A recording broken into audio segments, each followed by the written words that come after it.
No auge de seu império, Portugal abrange um vasto número de territórios, que hoje fazem parte de 53 países diferentes. Pode ser considerado o primeiro império global de toda a história, formando-se antes mesmo do que seriam as grandes navegações de Holanda, França, Inglaterra e Espanha.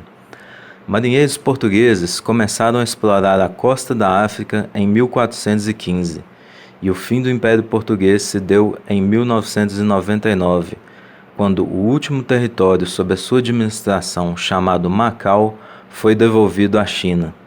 Terminava assim o vasto império, com sua história começando ainda na Idade Média.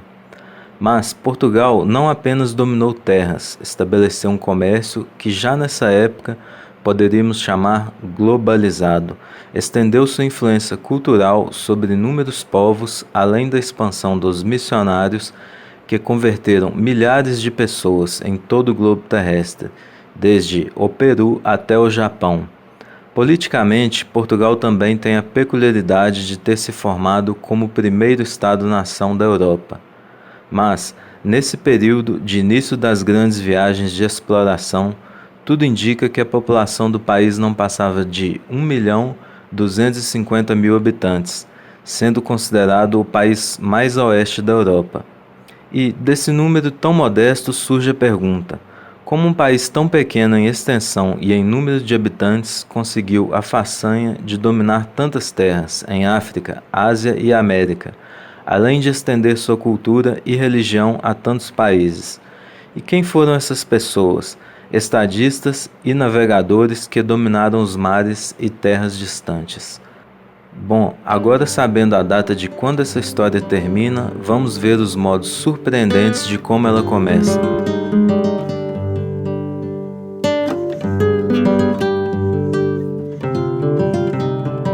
É claro que houveram grandes viagens antes dos portugueses, mas o fato marcante aqui é que nenhuma delas alterou o curso da história mundial.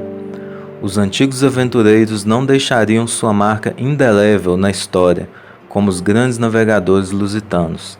Por exemplo, foram encontradas moedas romanas na Venezuela, que indicam a possibilidade de terem sido levadas em barcos arrastados por tempestades, ainda na Antiguidade Clássica.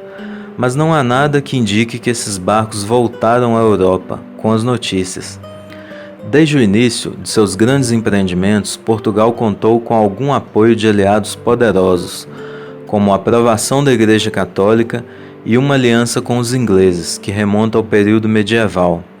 Por exemplo, em 1415, o rei inglês Henrique V enviou munições e tropas para a expedição a Ceuta, no Marrocos, onde a história do império começa. Com os 3 filhos do rei Dom João I, o mais novo deles, Dom Henrique, com apenas 19 anos. Desejosos de ganhar suas esporas de cavaleiro, partiram em uma expedição contra os muçulmanos. Ceuta foi a cidade africana escolhida, não só por ser o principal porto de Marrocos, mas também por ser o ninho de numerosos corsários e piratas, que incomodavam o crescente tráfico de Portugal com a costa ocidental da África. Os 3 príncipes eram seguidos pela flor da cavalaria portuguesa, e os mouros defenderam valentemente a sua terra natal. Os filhos de Dom João mostraram ser valiosos soldados, corajosos em campo de batalha. Essa conquista foi a primeira que os portugueses realizaram fora dos limites de sua terra, sendo a prova da sua energia e da expansão de seu poder.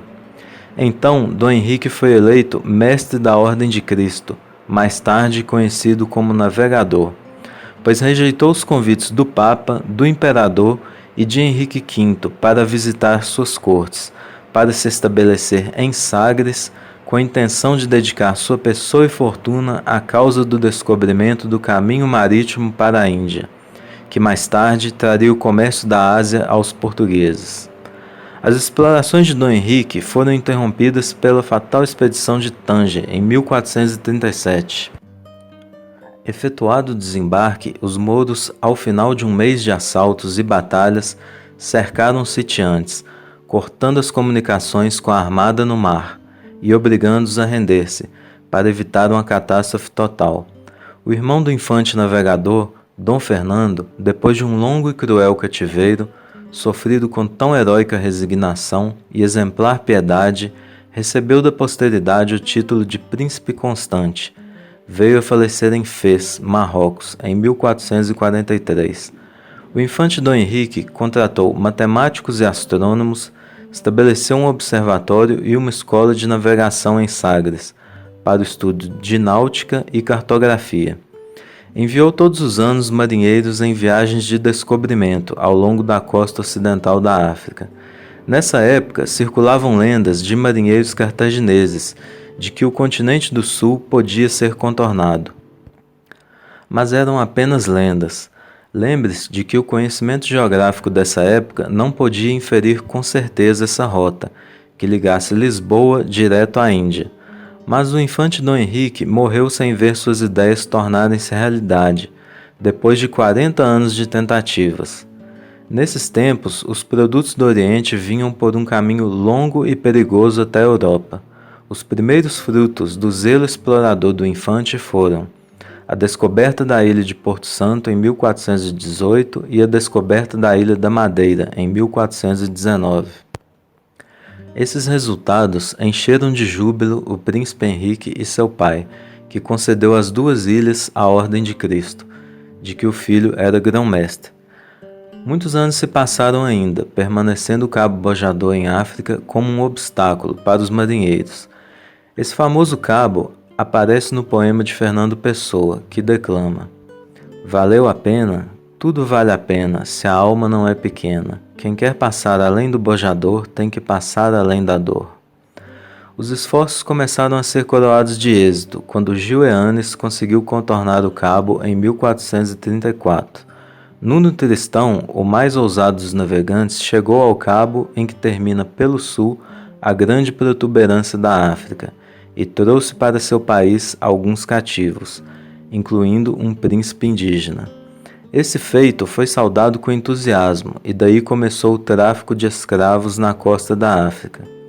Nesses tempos, a escravidão não era olhada com os sentimentos modernos, era o destino natural dos prisioneiros de guerra, dando-se em larga escala no país vizinho, o Marrocos. Em 1445, Nuno Tristão navegou até o rio Senegal, e no mesmo ano, Diniz Dias descobriu a Guiné, e pela primeira vez viu realmente negros. O Cabo Bojador e o Cabo Branco já não lhes infundia medo, e as esperanças de chegar à Índia mais se excitavam, observando que a costa africana desviava abruptamente para leste.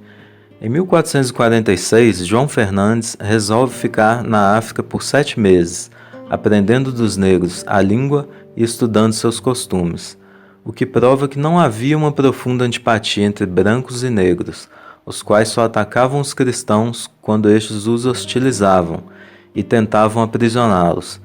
João Fernandes foi tirado dali em 1447 e asseverou ao infante Dom Henrique que os negros, mesmo que gentios, não eram monstros, e sim gente pacífica e afetuosa. Dom João II, assim como o infante navegador, não teve a sorte de ver realizadas suas mais caras esperanças, e só 3 anos antes de encerrar o século XV, Vasco da Gama realizou sua viagem de Lisboa a Calicut, na Índia. No século XVI, Lisboa tomaria o lugar de Veneza, como entreposto de todos os produtos do Oriente. O comércio da Índia, Pérsia, China, Japão e das Molucas produziriam grandes capitães e grandes escritores, tornando-se a nação mais rica da Europa. O historiador indiano Panikkar afirmou que a viagem pioneira dos portugueses à Índia inaugura o que ele chamou a época de Vasco da Gama da história asiática, que vai de 1498 até 1945. Este período pode ser definido como uma era de poder marítimo, de autoridade baseada no controle dos mares, detido apenas pelas nações europeias até a emergência dos Estados Unidos e do Japão, em finais do século XIX. Na história desses 500 anos, nada é mais extraordinário do que o modo como os portugueses conseguiram obter e manter, praticamente durante todo o século XVI, uma posição dominante no comércio marítimo do Índico e uma parte importante do comércio marítimo a oriente dos estreitos de Malaca. Em 1471, os portugueses chegaram ao Golfo da Guiné, onde em 1482 foi estabelecida a feitoria de São Jorge da Mina, para apoiar um florescente comércio de ouro.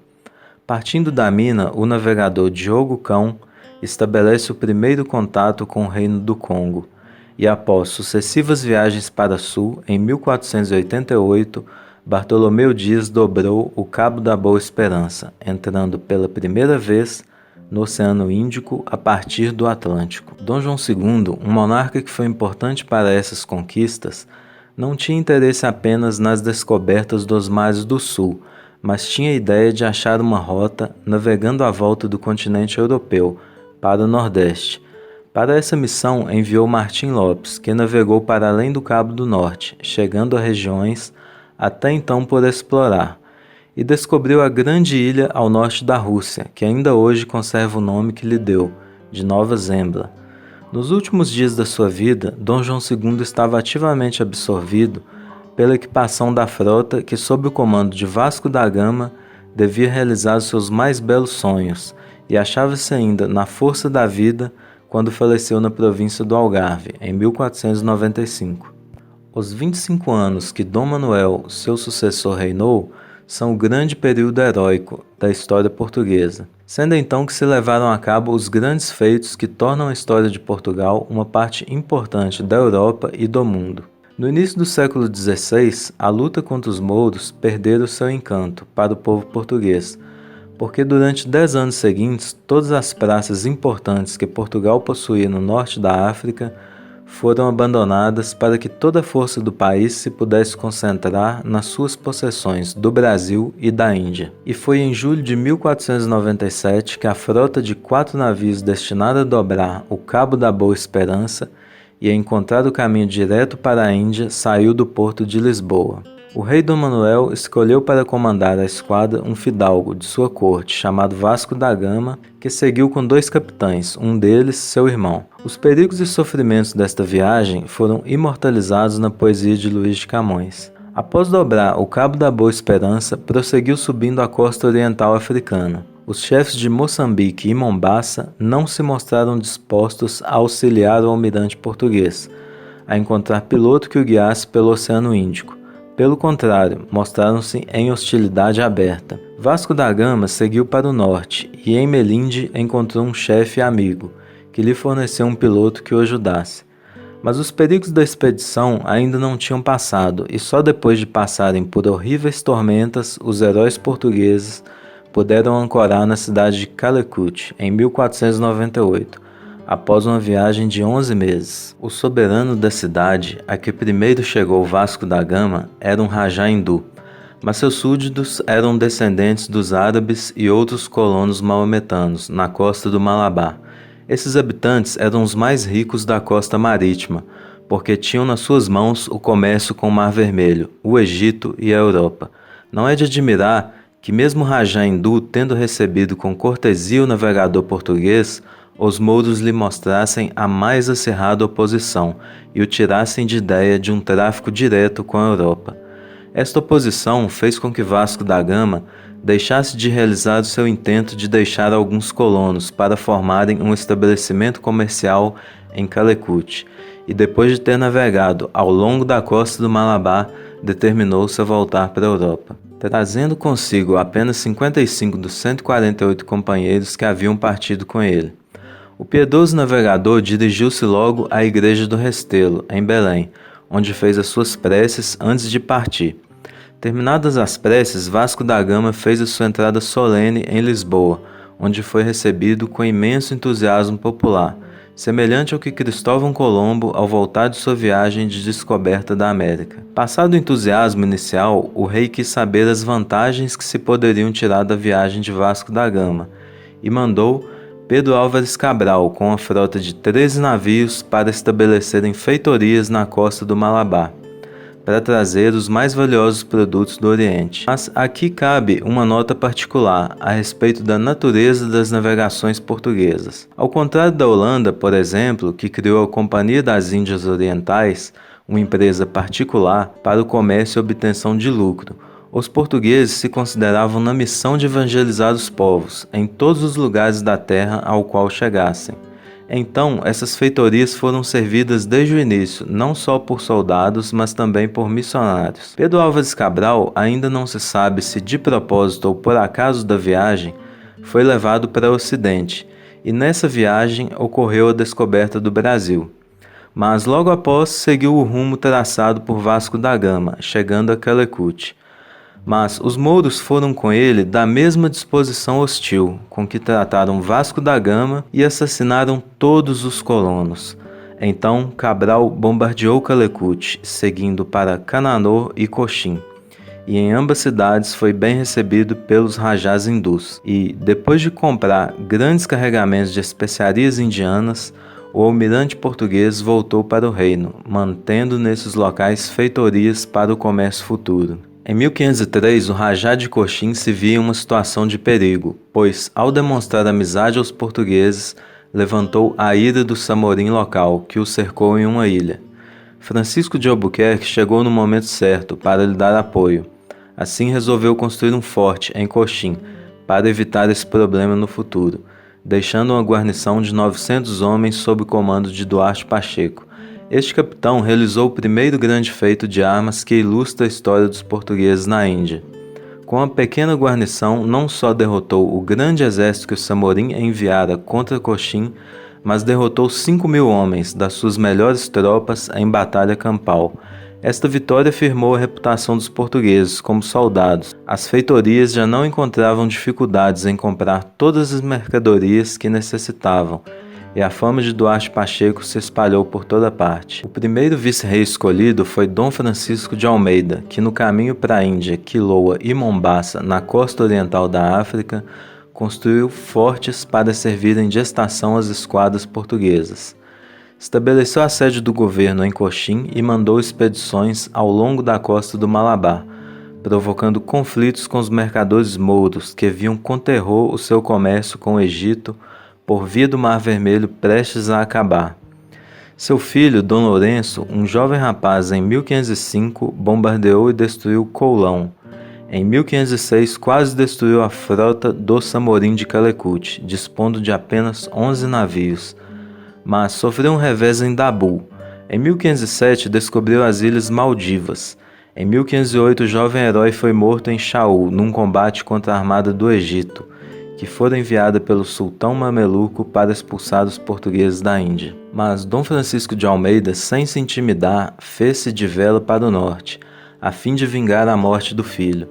E depois de saquear Dabu, apenas com 19 navios, derrotou completamente a armada maometana, que na ocasião tinha mais de 100 navios. Enquanto o vice-rei empreendia essas operações, Afonso de Albuquerque conquistou a rica cidade de Ormuz, na embocadura do Golfo Pérsico. Afonso de Albuquerque foi o maior dos heróis portugueses que serviram na Índia, e deve a sua fama não só aos feitos de armas, mas também à sabedoria e justiça da sua administração civil. Albuquerque, vendo que Coxim se situava muito ao sul, viu a importância de ocupar um ponto mais central na costa do Malabar. O lugar escolhido foi Goa, cidade pertencente ao rei maometano de Bijapur. Para isso se dirigiu com 20 navios e 1.200 homens. O faqui da cidade desanimou os habitantes, profetizando que em breve seriam conquistados por um povo estrangeiro, de um reino distante. 8 principais entregaram a Albuquerque as chaves da cidade, que entrou em triunfo em 1510. Mas Goa não ficaria muito tempo na posse dos portugueses, pois Yusuf Adil Shah retomou-a depois de uma pesada luta. Mas Albuquerque não desanimou, recebendo reforços de Portugal, tomou a cidade de assalto, matando 2.000 maometanos e se estabelecendo na cidade. Com a ideia de uma expedição rumo ao ocidente, tomou Ormuz. Observou que o grosso do comércio asiático não vinha por via do Golfo Pérsico, mas sim por via do Mar Vermelho, e que o grande entreposto era a cidade de Aden. Para assegurar o monopólio completo do comércio oriental pelo novo caminho português, em volta do Cabo da Boa Esperança, era necessário ocupar Aden, e em 1513 Albuquerque atacou arrojadamente, com uma força superior a 2.000 homens, mas não foi bem sucedido, contentando-se com destruir os navios ancorados no porto. Depois explorou o Mar Vermelho e voltou para Goa pela última vez. A sábia tolerância que Albuquerque manteve nas suas relações com os príncipes hindus mostrou nos pormenores administrativos. Conservou o sistema das comunidades que vigorava em Goa, evitando de todo criar impostos novos. A expedição de Aden foi sua última. Ele morreu em Goa em 1515. E sua memória ficou em tal veneração que os hindus e até os mouros costumavam ir a seu túmulo, e aí expor seus agravos, como se estivessem diante do seu vulto, pedindo a Deus que os livrasse da tirania dos seus sucessores. A história de Portugal na Índia mostra que as acusações de tirania e opressão feitas contra os portugueses têm sido muito exageradas, sendo certo que os hindus eram tratados tão mal, se não pior, pelos seus conquistadores maometanos. Nesse sentido está a interpretação do historiador Henry Morse Stephens, que assim descreve: não se pense que os portugueses tivessem tido a ideia de fundar na Índia um império semelhante ao que os ingleses aí viriam estabelecer. O seu sistema era ocupar pela força, sendo necessário, todos os centros importantes do comércio ao longo das costas e erigir poderosas cidades e fortalezas, onde os mercadores indígenas pudessem trazer as suas mercadorias para serem compradas e postas a bordo dos navios portugueses, a caminho de Lisboa. Não procuravam dominar no interior e apenas mandavam embaixadas aos príncipes indígenas para assegurar a proteção aos negociantes que viessem aos seus portos. Fora disto, só num ponto havia razão de queixa. Era que os portugueses, não satisfeitos com alargarem as suas transações comerciais, procuravam também destruir as religiões indígenas, exatamente como faziam os maometanos, porque os conquistadores portugueses não eram somente comerciantes, eram também ardentes cristãos, firmemente convencidos da verdade da sua religião e resolvidos a espalhá-la. A fama dos missionários de Goa aumentou muito com a descoberta dos ossos do apóstolo São Tomé, no lugar que havia muito tempo atraído o culto comum dos maometanos, hindus cristãos indígenas, próximo de Madrasta, onde é tradição que o apóstolo foi martirizado. Esses ossos foram trazidos para Goa em 1522 e sepultados com grande pompa na igreja de São Tomé, onde ainda hoje se conservam. Mas o maior impulso que foi dado à causa da propagação da fé cristã foi a chegada à Índia de São Francisco Xavier. Em 1542, esse grande pregador e grande homem causou logo uma profunda impressão nos naturais da Índia, e as notícias das conversões que tinham operado fora dos limites dos estabelecimentos portugueses atraiu uma multidão de seguidores. A Sociedade de Jesus, da qual São Francisco Xavier foi um dos fundadores, voltou a sua atenção especial para esse campo de missões, e o progresso do cristianismo tornou-se cada vez mais rápido. Para os portugueses, mais importante que os estabelecimentos africanos era a cidade de Hormuz, na embocadura do Golfo Pérsico, que se tornou o entreposto do comércio persa com a Europa por intermédio das frotas portuguesas. Já dissemos que Aden provou ser forte demais para Afonso de Albuquerque a tomar. Um dos seus sucessores, Afonso de Noronha, foi mais feliz, mas conservou a chave do Mar Vermelho apenas por um ano, sendo tomada pelos turcos. Muito mais importante era o estabelecimento de Malaca, que se tornou o centro de um grande comércio com Java, Sumatra e as Molucas, e foi daí que Fernão de Magalhães prosseguiu as suas descobertas nas Molucas e Celebes. A história desse estabelecimento é cheia de interesse. Repetidas vezes foi atacada pelos naturais de Axim, e outros e muitos dos seus cercos são afamados como os de Dil. Malaca era, porém, não só o entreposto do comércio das ilhas das especiarias, mas o porto de onde as explorações se dirigiam para o norte. E de Malaca também partiu Fernão Pérez de Andrade, para iniciar relações comerciais com o poderoso e populoso Império da China. Esse navegador chegou a salvo a Cantão, mas a despeito das suas cartas e presentes, ficou aí detido por muito tempo e não conseguiu chegar a Pequim, senão em 1521, quando os chineses souberam ao certo que os portugueses iam apenas a comerciar e não a conquistar. Permitiram aos recém-chegados o estabelecimento de uma feitoria, primeiramente em Liampó e finalmente em 1557, no ano da morte de Dom João III, a pedido do governo chinês, os portugueses retiraram as suas outras feitorias e foram estabelecer-se na ilha de Macau, na embocadura do rio Cantão. Em 1570, os reis maometanos conseguiram uma vitória em Talicota, e assim o rei Ali Adil Shah pensou que podia expulsar os portugueses de seus domínios. Com esse intuito, reuniu um grande exército de 100.000 homens e pôs cerco a Goa. A cidade estava sendo dizimada pela peste, mas a defesa foi enérgica. O cerco durou 10 meses e terminou pelo destroço dos sitiantes e pela sua derrota final em uma dura batalha sob as muralhas de Goa. Essa vitória ficaria marcada na história da região. Em Macau encontra-se o lugar que recebeu o nome de Gruta de Camões, onde se supõe que o poeta escreveu parte de seu poema.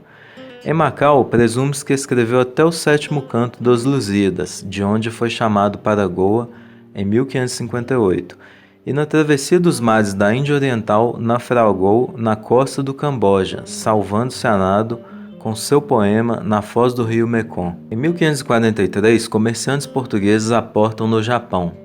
E em 1557, as autoridades chinesas autorizam os portugueses a estabelecerem-se em Macau. Se tornou a base de um próspero comércio triangular entre a China, o Japão e a Europa. Em 1571, uma cadeia de entrepostos ligava Lisboa a Nagasaki, cidade então fundada pelos portugueses. Então, o império tornara-se verdadeiramente global. Em 1572, 3 anos após regressar do Oriente, Luís Vaz de Camões publicaria a epopeia Os Lusíadas, cuja ação central é a descoberta do caminho marítimo para a Índia, por Vasco da Gama, imortalizando os feitos dos portugueses. Mas por que Portugal nessa época se expandiu e de uma população tão pequena muitos nomes ficariam marcados na história da Europa e da Ásia? A resposta pode estar nessa passagem do historiador Henry Stephens. A grandeza dos portugueses na Índia foi devida à coragem e ao heroísmo do povo português. E essas qualidades provinham da série de grandes reis que tinham educado o povo na liberdade, na coragem e na constância. Se não fossem os grandes reis, a nação portuguesa nunca teria feito o que fez, e a história de Portugal ministra-nos uma eloquente lição. Um povo educado em grandes pensamentos e numa alta concepção do dever, encontra sempre com segurança um alvo para suas energias, mostrando em nobres feitos o resultado da sua educação.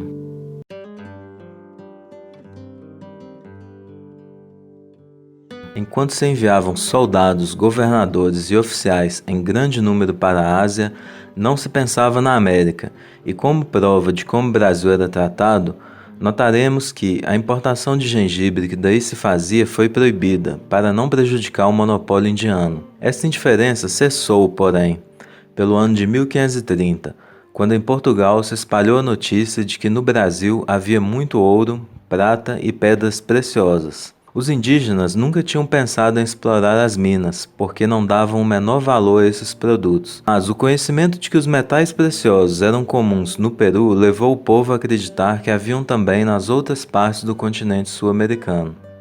Nos 5 anos entre 1530 a 1535, o Brasil foi dividido em 12 capitanias, que abrangiam toda a extensão das suas costas até o interior. Ainda depois, até meados do século XVII, se criaram mais 11 capitanias, prosseguindo o regime dessas concessões senhoriais paralelamente com a instituição do governo geral, criado em 1548 e instalado na Bahia por Tomé de Souza. Os colonos que então iam de Portugal para o Brasil eram de espécie muito diversa dos portugueses que nesta época partiam para a Ásia.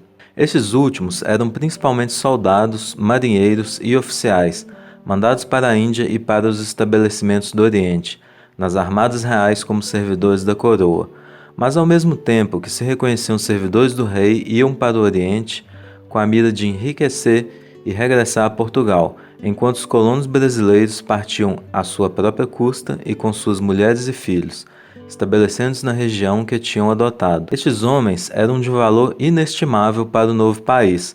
Não iam com a intenção de voltar e levavam uma vida e uma capacidade decididas de trabalhar.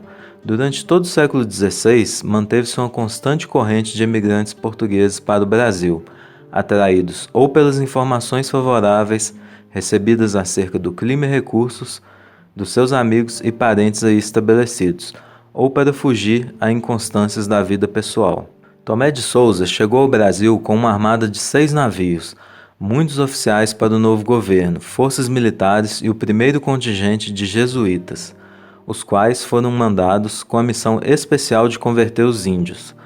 Tomé de Souza instalou a capital fundando um governo central que, sem intervir nas liberdades locais, fosse como a instância superior e o poder regulador acima deles. O lugar que escolheu para a capital foi a Baía de Todos os Santos, erigindo aí a cidade de São Salvador. A história dos jesuítas aqui é muito mais gloriosa que sua história na Índia. Na América, não tinham de disputar com a inteligência experimentada e sutil dos hindus, capazes de discutirem com eles as mais abstratas questões filosóficas, mas sim com ingênuos selvagens que desejavam ser ensinados. O êxito da famosa sociedade ultrapassou toda medida. Os ensinamentos do cristianismo faziam mais no sentido de reduzir a obediência aos indígenas que as espadas dos soldados de Tomé de Souza, e num espaço de tempo curto, os jesuítas e os missionários indígenas civilizados e ensinados por eles haviam penetrado muitas milhas para o interior do continente. A rápida conversão e civilização das tribos indígenas produziram muitos e felizes resultados. A grande colônia de Portugal na América do Sul pôde evitar em boa medida o terrível extermínio dos indígenas, que assinala a história dos colonos ingleses na América do Norte. E a paz entre as duas raças trouxe a miscigenação, que mais tarde continuava a representar uma grande parte da população. Mas em 1580 acontece a União Ibérica, ou seja, a união das coroas de Portugal e Espanha, devido à crise de sucessão em Portugal, pois Dom Sebastião havia morrido em batalha no Marrocos, sem deixar herdeiros. Assim terminavam os limites do Tratado de Tordesilhas, e o território do Brasil foi se expandindo cada vez mais para o oeste. Foram então realizadas expedições ao interior, tanto por ordem da coroa, as entradas, como por particulares, as bandeiras. Estas expedições exploratórias duravam anos, em busca de riquezas minerais e indígenas para escravização. Esta união colocou, contudo, o Império Português em conflito com potências europeias rivais da Espanha, como a Holanda, e assim, em 1595, se iniciou a Guerra Luso-Holandesa. A restauração da coroa portuguesa só se daria em 1640, após a Guerra da Restauração, quando Dom João IV ascende ao trono. Em 1642, Portugal concedeu à Inglaterra a posição de nação mais favorecida no comércio colonial. O rei da Espanha, Filipe II, havia prometido aos portugueses que não lhes tiraria os monopólios do comércio da África, Pérsia e Índia, cujos produtos seriam transportados só em navios portugueses. Foi um tempo de atribulações para o país, e os portugueses, com seu espírito de independência, pareciam ter perdido toda sua coragem e heroísmo. De tal modo decaiu o país que nem mesmo podia defender os seus próprios portos. E em 1595, os ingleses, sob o comando de Sir Francis Drake, saquearam a cidade de Faro, no Algarve. Portugal, como parte dos domínios espanhóis, tinha de sofrer derrotas de todos os inimigos da Espanha. Os principais entre esses inimigos eram a Inglaterra e a Holanda. E os holandeses foram a primeira nação que arruinaram o monopólio português do comércio com a Ásia. Mas os povos do Oriente tinham se acostumado a considerar os portugueses como invencíveis, e o mecanismo da administração, devido a uma longa prática, corria sem problemas. Os missionários eram particularmente ativos na Ásia, principalmente os jesuítas, e os seus progressos foram antes alargados do que entravados pela subida de Filipe II ao trono. E é curioso notar que uma missão importante dirigida pelo bispo Luís de Sequeira foi enviada para o Japão em 1598 e teve feliz êxito. Foi em 1624 que se fundou a Companhia Holandesa das Índias Ocidentais para expulsar os portugueses do Brasil. A nova companhia mandou logo uma frota sob o comando do almirante Wilkins, encontrando esse almirante pequena resistência na tomada de Salvador. O governador-geral Diogo de Mendonça abandonou a cidade, mas o arcebispo Miguel Teixeira tomou-lhe o lugar, e chamando às armas o clero, defendeu a cidade por alguns dias, retirando-se depois para um porto próximo. O almirante Wilkins saqueou a cidade e voltou com a boa presa, deixando ali uma pequena guarnição, que em breve foi repelida de todos os seus postos e por algum tempo cercada pelo velho e valente arcebispo, que tomou o título de Capitão-Geral do Brasil. Em 1626 chegaram grandes reforços militares e a cidade de Salvador mais uma vez caiu nas mãos dos portugueses. Durante o século XVI, apenas uma nação, a França, tentou estabelecer uma colônia no Brasil. O almirante Coligny, obtendo licença de Henrique II, fretou 3 grandes navios e em 1555 largou do Havre sob o comando de Villegagnon. Chegaram à América do Sul em novembro e, sem sequer esperarem consentimento do rei de Portugal ou das autoridades da capitania, estabeleceram-se num ponto escolhido e construíram o Forte Coligny. Imediatamente, Villegagnon noticiou a sua feliz empresa ao almirante, que a comunicou por carta a Calvino, em Genebra. Calvino manifestou a sua satisfação pela notícia de uma colônia protestante no Novo Mundo, e com a sua aprovação, um genebrês chamado Dupont e 2 ministros, Richard e Chartier, puderam reunir mais 300 franceses huguenotes, indo juntar-se aos colonos no Forte Coligny. Em breve, rebentaram violentas discórdias religiosas entre Villegagnon e Richard, e os colonos recém-chegados foram removidos para as margens do Rio de Janeiro, voltando depois para a França, onde verberaram com veemência o procedimento de Villegagnon. Este veio à França para se defender de tais acusações, e os portugueses, sob o comando do seu governador, Manuel de Sá, aproveitaram dessa retirada para demolir o Forte Coligny e expulsar os colonos franceses. Assim terminou a primeira tentativa dos franceses para se estabelecerem no Brasil. O Brasil tornou, no século XVIII, a principal fonte de riqueza da coroa de Portugal, quando seus domínios do Oriente já não eram mais do que um encargo para o tesouro da coroa. A exploração dos sertões, pelo ano de 1750, levou a quase um estado independente que os bandeirantes tinham formado em São Paulo. Foi fundado no longínquo do interior dos sertões, fora da ação dos governos, e aí os colonos levavam a vida livre e romântica. Mas, pouco e pouco, o progresso da ocupação os colocou em contato com a ação do governo, e a descoberta de diamantes levou à ocupação da região. Esta descoberta aumentou mais a riqueza da coroa. Nem faltaram as outras pedras preciosas, porque se descobriram rubis, esmeraldas e topázios em tão grande quantidade na segunda metade do século XVIII que fizeram que essas pedras descessem bastante de valor. O tráfico de escravos achava-se todo nas mãos dos negociantes portugueses, apesar da concorrência com os ingleses. Era apenas por causa desse tráfico que valia a pena para o governo português conservar os estabelecimentos na costa da África. Os escravos no Brasil não eram maltratados e não só lhes era concedido alforriá-los, como eram obrigados a fazê-lo pelo pagamento de certa soma. Esses libertos e os mulatos acumulavam às vezes uma certa riqueza e eram tratados como iguais, eram até listados como soldados, mas os regimentos mulatos formavam-se à parte dos europeus, e os seus oficiais eram escolhidos entre os membros mais ricos da sua classe. Os indígenas do Brasil eram tratados ainda com mais favor, e em 1755 não só foi proibido que fossem vendidos como escravos, como foram considerados cidadãos, podendo cursar a Universidade de Coimbra. A grande colônia era governada com muita sabedoria, apenas iam de Portugal alguns funcionários superiores. As únicas perturbações que advieram foram causadas pela indeterminação das suas fronteiras e pela vastidão de um território imenso.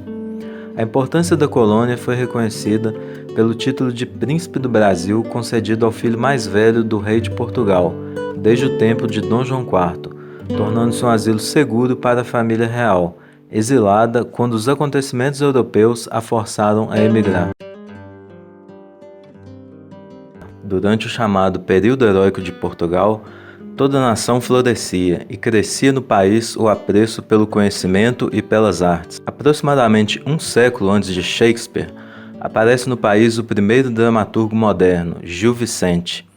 Ligado à corte de Dom Manuel, esse autor dramático começou por escrever autos ou peças religiosas, e o primeiro que atraiu a atenção do rei Dom Manuel foi escrito para celebrar o nascimento de seu filho mais velho, depois Dom João III. Mas Gil Vicente não teve como escritor sucessor com o qual possa ser comparado, o que é ainda mais uma prova de como desapareceu completamente a originalidade do povo português, em todos os sentidos, com a queda da grandeza nacional. Lisboa era a capital do comércio do mundo. O rei de Portugal era o soberano mais rico da Europa, mas a despeito do luxo, da riqueza e da consideração universal, era um poder decadente, e um simples abalo seria o suficiente para deslocar o país do seu lugar como nação dirigente da Europa, nação de heróis, e deixá-lo sem defesa contra os inimigos externos. Em 1574, o rei Dom Sebastião forma a ideia de reconquistar as praças inúteis que seu avô abandonou no Marrocos. E de repente, sem tomar opiniões, arma uma expedição, que era antes um reconhecimento que uma expedição a valer. O rei falava apenas numa visita a Tânger e partiu inesperadamente com seus guardas e cortesãos de uma excursão para a caça, ordenando ao duque de Aveiro que o seguisse com a força de 400 cavaleiros e 1.200 infantes. Com essas tropas, Dom Sebastião mostrou a sua coragem, expondo inutilmente a sua pessoa a perigos, voltando mais do que nunca decidido a uma grande guerra em África, que findaria pela conquista portuguesa de Marrocos, adquirindo por sua conduta e grande fama de bravo soldado da cruz. A expedição que ia ter tão desastroso fim fora pensada havia muito por Dom Sebastião, mas a partida foi apressada pela marcha dos acontecimentos em Marrocos, que passava por disputas internas e assassinatos. Mas os sábios conselheiros do rei português lhe lembraram que a força de Portugal em homens e armas estava na Ásia e que era impossível tentar uma empresa como a invasão de Marrocos, sem auxílio estrangeiro. Mas o jovem e impetuoso rei já se imaginava excedendo na fama a Dom João I e Dom Afonso V, o africano. Neste exército, apenas cerca de 10.000 homens eram portugueses, o resto consistia em voluntários e mercenários espanhóis e alemães e em 900 italianos, sob o comando de um valente inglês, Sir Thomas Stukely. No dia 4 de agosto de 1578, Dom Sebastião desafia os mouros a uma batalha campal. Esta começou por cargas brilhantes dos portugueses, mas dentro em pouco as duas alas do exército mouro, compostas de cavalaria formando em crescente a moda árabe, envolveram um pequeno exército cristão que aguentou a defensiva durante 4 horas, e ao cabo dessa batalha o exército estava destroçado. Sir Thomas Stukely, depois de se defender corajosamente, foi morto com muitos dos principais nobres e prelados portugueses. Dom Sebastião portou-se durante toda a batalha como um valente cavaleiro, posto que não revelasse ser um general prudente, e quando a sorte das batalhas se voltou contra ele, determinou-se a perder também a vida. O corpo do rei ficou sepultado temporariamente em Alcácer Quibir e foi removido no mês seguinte para Ceuta. Em 1582 foi trazido para Portugal, por ordem de Filipe II, e sepultado com grande pompa na Igreja dos Jerônimos, em Belém. Durante muitos anos, as classes mais baixas do povo português não quiseram acreditar que seu rei havia morrido. Foi esta crença que levou ao aparecimento dos sucessivos falsos Dom Sebastião, que representaram esse papel nos 50 anos seguintes, tendo uma ulterior influência sobre o futuro do povo português. O encoberto, que ainda haveria de voltar, tornou-se quase uma religião, e a seita dos sebastianistas formou um numeroso corpo de fanáticos, e o historiador Sir Richard Burton relata o encontro de sebastianistas no interior do Brasil. O sucessor foi o cardeal Dom Henrique, um velho de 66 anos, fraco, que tinha de ser alimentado a leite como uma criança. Não demoraria para falecer, dando início assim a uma crise sucessória e ao período em que Portugal estaria vinculado à Espanha, como um único reino, período conhecido como Cativeiro de Portugal, que duraria até 1640. A morte de Dom João IV e a subida ao trono do moço-rei Dom Afonso VI se mostraram um desastre para a Casa de Bragança. A rainha ficou governando como regente e esta mulher, enérgica e hábil, resolveu continuar a guerra contra a Espanha, com redobrado vigor. Até o momento depois da Batalha de Montijo, diminuiu o passo da guerra, limitando-se a guerrilhas na fronteira. Mas a rainha regente decidiu abandonar esta política e invadiu a Espanha. A sua empresa não foi coroada de bom êxito e o cerco de Badajoz, a que se aventurou, terminou em derrota. Então, em 1660, foi proposto que Carlos II, rei da Inglaterra, casaria com Dona Catarina de Bragança. Essa ideia foi bem vista por todos. A rainha regente foi prometido o auxílio de um poderoso exército de veteranos ingleses, adestrados na Grande Guerra Civil Inglesa. Foi prometido também a intervenção no Acordo de Paz com a Holanda. Em 1662, o Conde de Sandwich chegou ao Rio Tejo com 20 navios ingleses para transportar a noiva para a Inglaterra. Com o casamento realizado, se deu o primeiro passo para o renovamento da velha aliança entre Portugal e Inglaterra, que existiu sob os reis da Casa de Avis. Aliança esta que, na linguagem dos escritores franceses posteriores, tornou Portugal uma província da Inglaterra. O regente de Portugal abreviou imediatamente as negociações para a paz com a Espanha, e pelo Conde de Sandwich e Sir Richard Southwell, embaixadores ingleses em Madrid e Lisboa, em 1668, a longa guerra que durou 27 anos terminou finalmente. Nessa época, os holandeses e ingleses haviam se apoderado do comércio asiático. As possessões indianas pouco ou nada valiam, e fora os impostos a única fonte de rendimento era o Brasil. E ainda assim Dom Pedro teve o tino e a força de vontade precisos para não aumentar os impostos, nem oprimir excessivamente os plantadores de açúcar e tabaco do seu grande domínio da América, preferindo reduzir as despesas da sua casa até ao mínimo. Em todas as suas reformas foi ajudado por sua mulher, não sendo para admirar que o povo português amasse seus prudentes governantes. Em 1699, o rei Dom Pedro de Portugal teve a satisfação de receber a primeira remessa importante de ouro do Brasil, 1,5 toneladas, o que lhe mostrou que possuía uma nova fonte de receita muito mais produtiva que todos os impostos que pudesse lançar no reino. Mas as estreitas relações que vinha mantendo com a Inglaterra também foram muito vantajosas nessa época.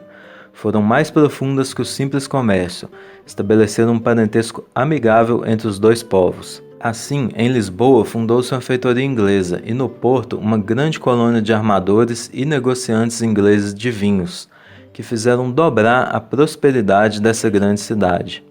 Os ingleses gozavam de foros especiais entre os estrangeiros residentes em Portugal, e outra das consequências do tratado foi assegurar uma situação privilegiada no seio da sociedade, mantida sob a sua proteção. Bem diferente da história de decadência na Ásia, nesse mesmo período é a história que se passava no Brasil. A lealdade dos colonos portugueses revelou-se pelo modo como expulsaram os holandeses, quase sem auxílio do governo de Portugal. Na verdade, uma das mais eloquentes lições que se tira da história do país é que, quanto menos se faz sentir a intervenção da metrópole, ou seja, do governo português, nos negócios da sua colônia, mais os dois países lucram com isso. A prosperidade do Brasil no século XVII deveu-se que, durante esse período, a colônia era agrícola, dando assim tempo a que se formasse uma população industriosa, antes que o ouro se descobrisse em grandes quantidades. Os habitantes ocupavam-se no cultivo do tabaco e da cana-de-açúcar, e o rápido desenvolvimento dessas lavouras determinou a criação de uma grande marinha para transportar esses produtos, e os milhares de escravos para trabalhar nas plantações. E, por essa época, os colonos do Brasil já não tentavam reduzir os indígenas à escravidão, protegido pelos jesuítas e pelos decretos do rei. A primeira descoberta de ouro em larga escala veio a ponto para Dom Pedro II de Portugal ter medo de pôr seu exército em pé de guerra, pois nessa época ainda não se haviam encontrado ouro nem na Califórnia nem na Austrália, e que a descoberta do ouro no Brasil tinha uma importância enorme. Quando chegamos ao século XVIII, a situação da nação lusitana já é completamente outra, em todos os aspectos, ainda que seja o mesmo seu espírito guerreiro e conquistador, pois vencendo batalhas, ainda assim não podia manter os territórios. Era difícil para a coroa enviar dinheiro e pessoal suficiente na concorrência com as outras potências na Ásia, como aconteceu em 1741, quando os Marathas fizeram correrias pela região em volta de Goa, ameaçando a cidade. No momento mais difícil, chega o Marquês de Lourissal, com 12.000 homens, e os vence de forma avassaladora. Essa batalha, somados a vários outros resultados felizes, já não dizem muita coisa no plano geral, quando o governo português ordena ao conde Diega que entregasse a maior parte das cidades aos seus antigos possuidores. e ainda o comércio fugir inteiramente das possessões portuguesas, restando do velho império apenas a religião. O capitão Hamilton descreve as suas viagens depois de falar da pobreza dos habitantes portugueses. Diz que contou nada menos que 80 igrejas e conventos em Goa e que havia não menos de 30.000 sacerdotes em todo o território. O Marquês de Pombal viu que nada havia esperado das possessões portuguesas na Índia, dirigindo todos seus esforços mais para o Oriente e promovendo a prosperidade de Macau.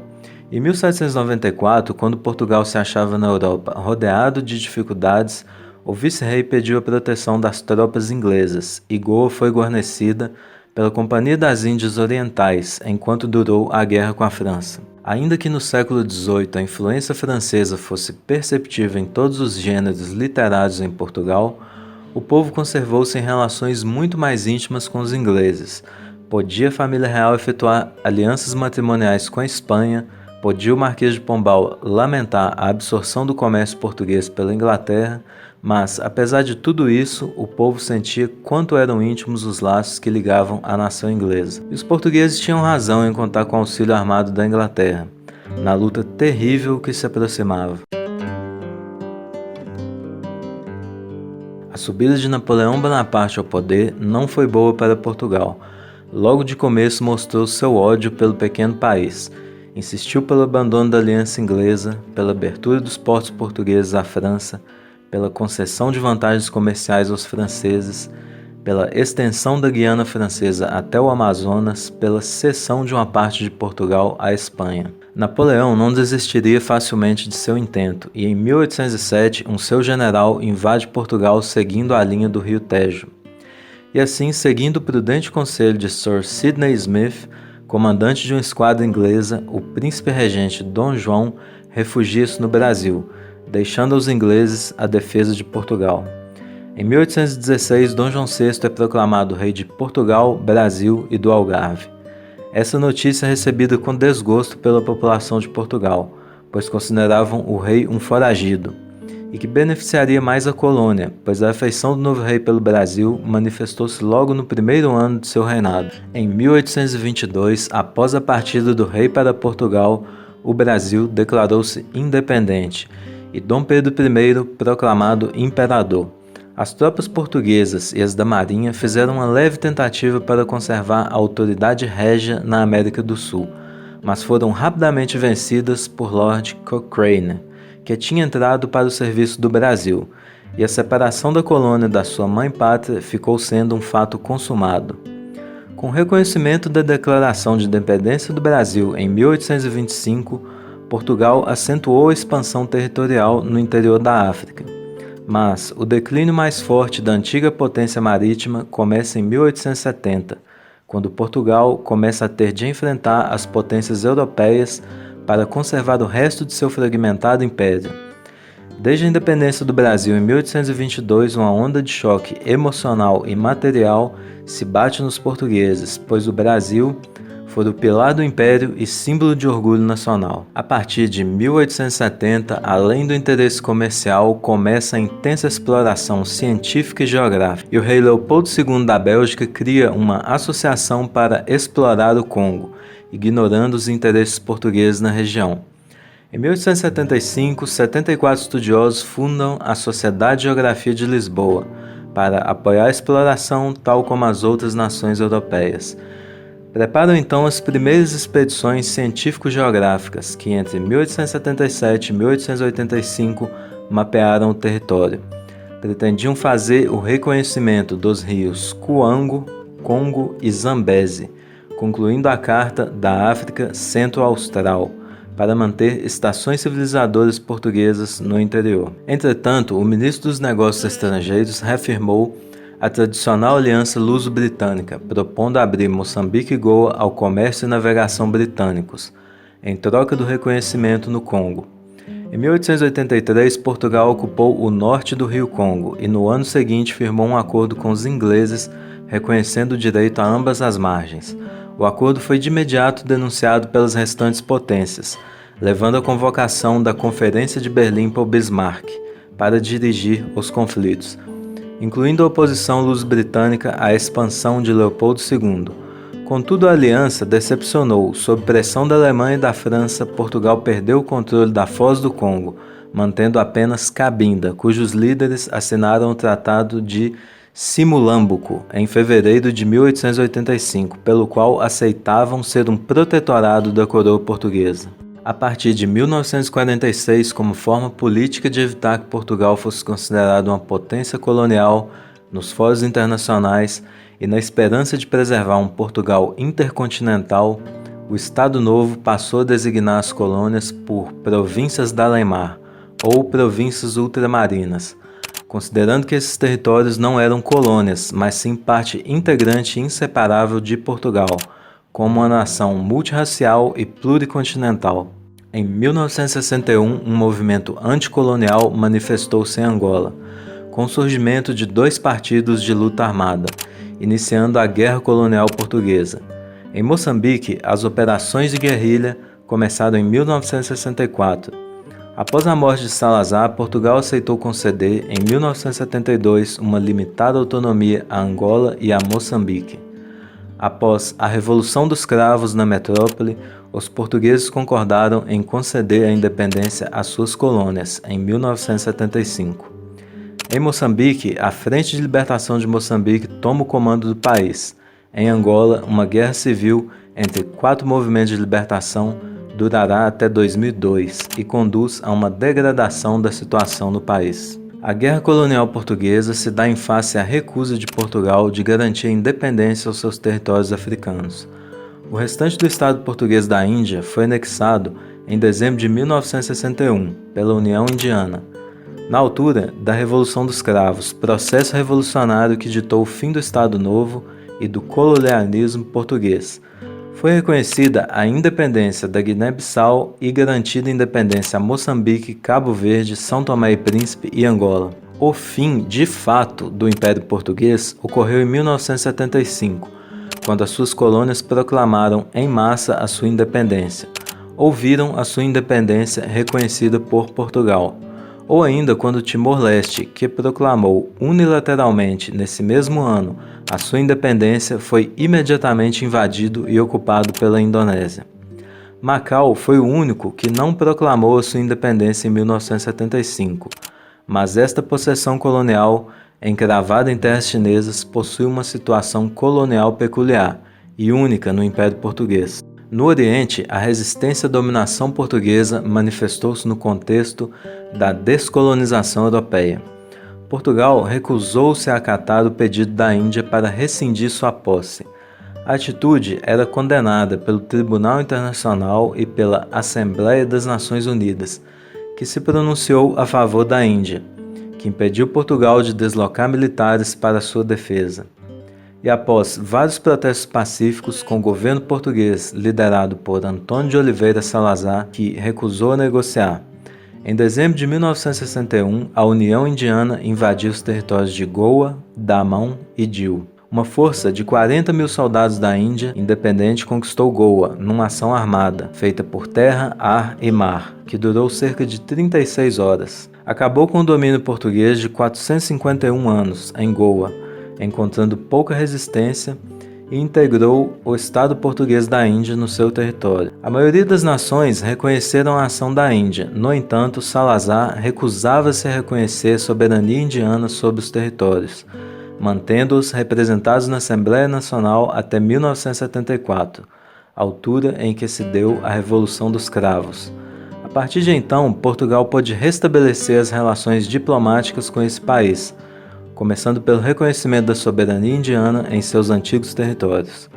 No entanto, aos habitantes que o pretendessem foi dada a possibilidade de manterem a cidadania portuguesa. O Timor português, atual Timor-Leste, proclamou sua independência em 1975, mas foi anexado no mesmo ano pela Indonésia, se tornando a província de Timor-Timur em 1976. Consequentemente, esteve sob administração indonésia até o referendo de 1999, seguida da administração provisória da ONU, até 2002, quando Portugal reconheceu a sua independência. Pode-se considerar o fim oficial do Império Português em 1999, mais precisamente no dia 20 de dezembro, quando Macau, o último território sob sua administração, foi finalmente devolvido e passou para a soberania da República Popular da China, como região administrativa especial, que sempre defendeu que Macau era, desde os tempos mais remotos, um território inalienável da China, mas ocupado gradualmente por Portugal desde o século XVI. 7 das ex-colônias de Portugal, hoje países independentes, têm o português como sua língua oficial.